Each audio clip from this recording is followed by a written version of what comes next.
Hi students, मैं Bilal Haider, teacher BMS दिलदार जून टंगडार एक बार फिर से ऑफलाइन क्लास लेकर आपकी खिदमत में हाज़िर हूँ।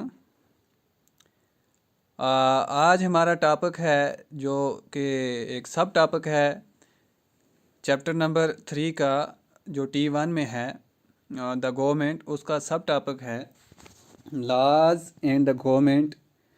स्टूडेंट्स, पिछली वीडियो में हमने डिस्कस किया था व्हाट इज़ गवर्नमेंट, गवर्नमेंट का क्या क्या काम होता है, गवर्नमेंट क्या होती है और लेवल ऑफ गवर्नमेंट, ये हमने पिछली वीडियो में डिस्कस किए थे।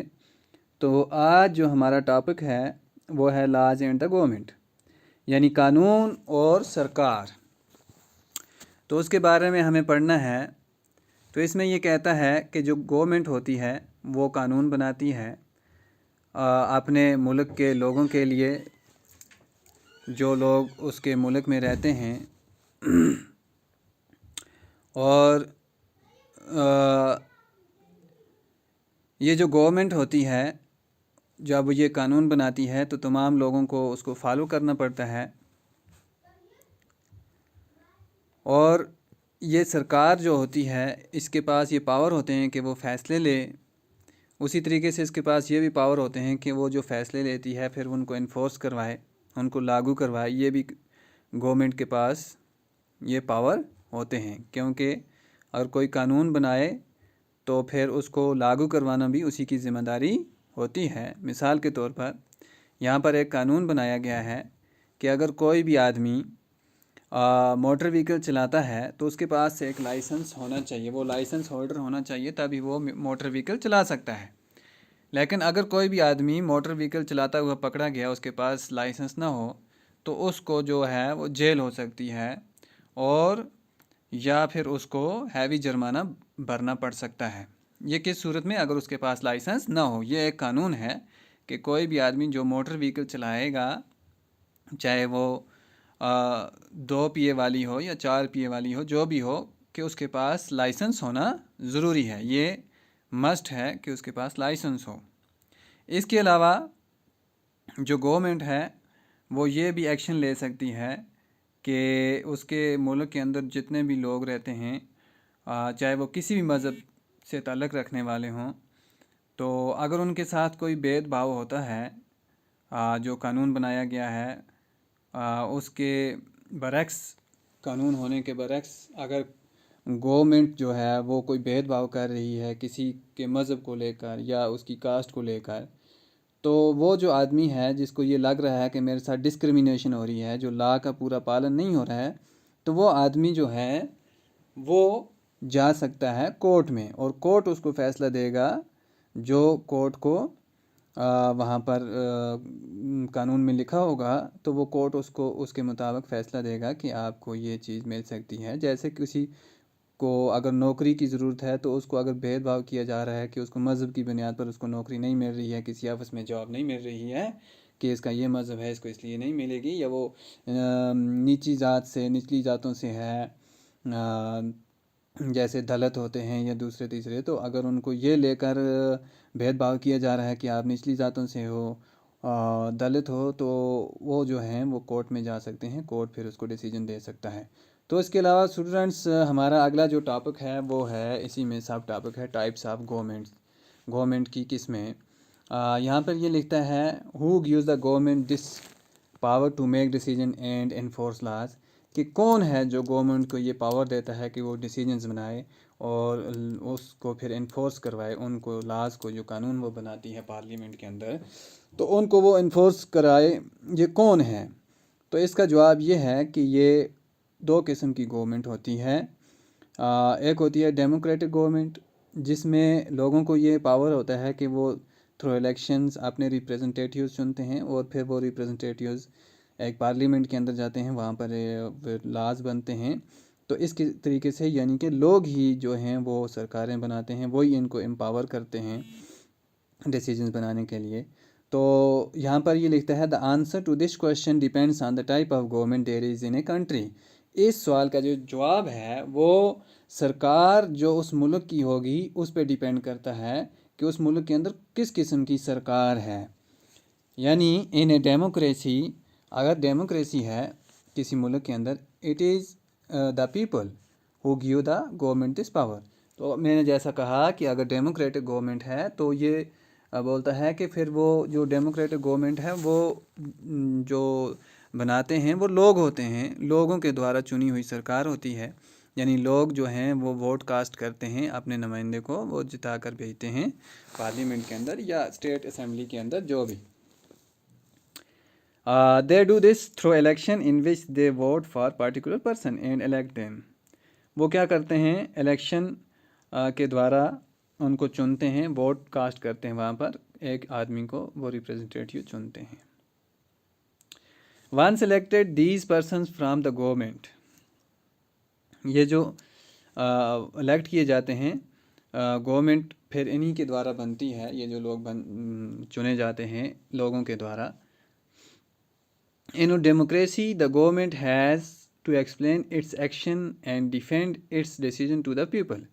डेमोक्रेसी के अंदर ये होता है स्टूडेंट्स के जो गवर्नमेंट होती है उसको अगर कोई वो फैसले लेती है तो लोगों के सामने आकर उसको फिर वो डिफेंड करना पड़ता है, उसको एक्सप्लेन करना पड़ता है कि ये हमने किया क्यों किया, या ये अगर हम कर रहे हैं आपके हित में है, आपके बेनिफिट के लिए है या नहीं है, ये लोगों को उसको बताना पड़ता है। वो ऐसे कोई डिसीजन ले नहीं सकती है। और students, another form of government is monarchy, और एक दूसरी किस्म होती है गवर्नमेंट की जिसको मोनार्की कहते हैं। द मोनार्क कहते हैं किंग को, यानी बादशाह या क्वीन या रानी, राजा या रानी। Has the power to make decision and run the government. ये जो मोनार्की सिस्टम होता है, मोनार्की टाइप ऑफ गवर्नमेंट जो होती है, उसके अंदर सिर्फ बादशाह को या महारानी को ही ये पावर होता है कि वो डिसीजंस ले और अपनी सरकार चलाए अपनी मर्ज़ी से। The monarch may have a small group of people to discuss matter without the final decision making power remains with the monarch. ये कहता है कि मोनार्क जो होता है उसके पास एक छोटा सा ग्रुप होता है, यानी कुछ चंद लोग होते हैं उसके साथ जो इस मैटर पर डिस्कस करते हैं, और लेकिन जो फाइनल शेप होती है उस डिसीजन की, वहाँ पे जो डिस्कशन होती है उसको फाइनल शेप मोनार्क ही देता है, वो बादशाह ही देता है। उसी के पास ये पावर होता है कि वो उसको फाइनल शेप दे कि फ़ैसला कौन सा लेना है कौन सा नहीं लेना है, वो बादशाह के पास ही, बादशाह तक ही महदूद रहता है। लेकिन डेमोक्रेसी के अंदर, in a democracy kings and queens do not have to explain their action. जैसे कि डेमोक्रेसी के अंदर जो वज़ीर आला होता है या दूसरा जो भी आप बोलोगे वज़ीर आज़म होता है, उसको जवाबदेही होती है, लोगों के सामने आकर जवाब देना पड़ता है कि मैंने ये काम किया, क्यों किया, कैसे किया। लेकिन ये जो मोनार्की है इसके अंदर ये इसको कोई जवाबदेही नहीं होती है, इसको अपनी मर्ज़ी से ये काम करता है और ना ही इसको डिफेंड करना पड़ता है अपने डिसीजंस को लेकर। तो स्टूडेंट्स, नेक्स्ट जो है हमारा डेमोक्रेटिक गवर्नमेंट भी हो गया, मोनार्की भी हो गया। तो ये जो है ये किंग है। मोनार्की के अंदर ये दिखाया गया है कि किंग जो होते हैं इस तरह के होते हैं। और स्टूडेंट्स, यहाँ पर दिखाया गया है कि किस तरह से हम वोट कास्ट करते हैं जाकर। यहाँ पे वोटिंग की एक तस्वीर दिखाई गई है जब इलेक्शन कंटेस्ट होता है, तो उसकी ये तस्वीर है। इस तरह से इलेक्शन जो करवाए जाते हैं, वोट कास्ट किए जाते हैं, ये उसको यहाँ पर दिखाया गया है। तो यहाँ पे कहता है in India before independence only small minority was allowed to vote and they therefore came together to determine the fate of the majority.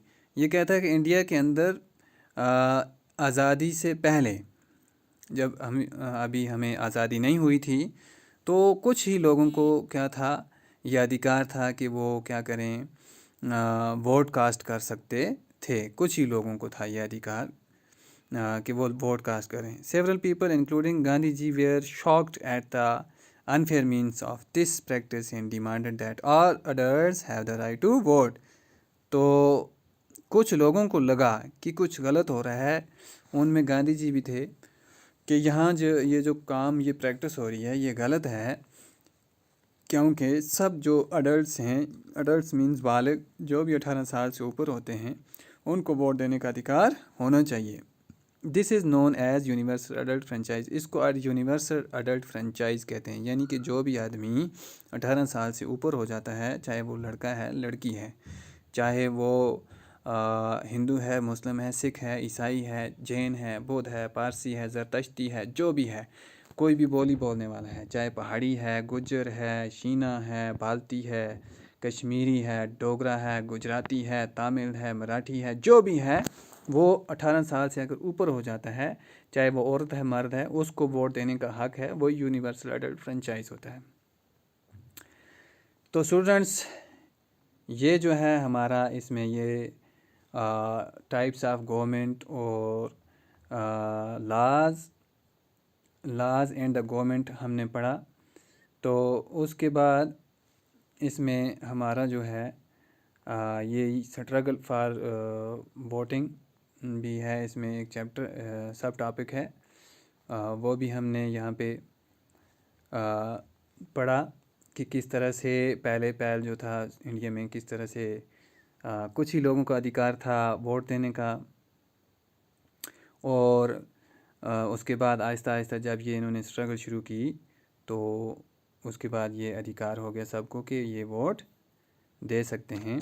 Writing in the journals Young India in 1931, Gandhi ji said, I cannot possibly bear the idea that a man who has got wealth should have the vote, but that a man who has got character but no wealth or literacy should have no vote, or that a man who works honestly by the sweat of his brow day in and day out should not have the vote for the crime of being a poor man।